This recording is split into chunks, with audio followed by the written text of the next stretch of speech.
നീ ഉദ്ദേശിച്ചിരുന്നെങ്കിൽ മുമ്പ് തന്നെ അവരെയും എന്നെയും നിനക്ക് നശിപ്പിക്കാമായിരുന്നു. ഞങ്ങളുടെ കൂട്ടത്തിലെ മൂഢന്മാർ പ്രവർത്തിച്ചതിന്റെ പേരിൽ നീ ഞങ്ങളെ നശിപ്പിക്കുകയാണോ? അത് നിന്റെ പരീക്ഷണമല്ലാതെ മറ്റൊന്നുമല്ല.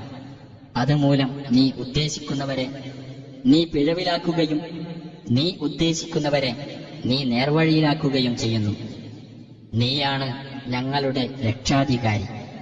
അതിനാൽ ഞങ്ങൾക്ക് നീ പൊറത്തു തരികയും ഞങ്ങളോട് കരുണ കാണിക്കുകയും ചെയ്യണമേ. നീയാണ് പൊറുക്കുന്നവരിൽ ഉത്തമൻ. ഇഹലോകത്തും പരലോകത്തും ഞങ്ങൾക്ക് നീ നന്മ രേഖപ്പെടുത്തുകയും ചെയ്യണമേ.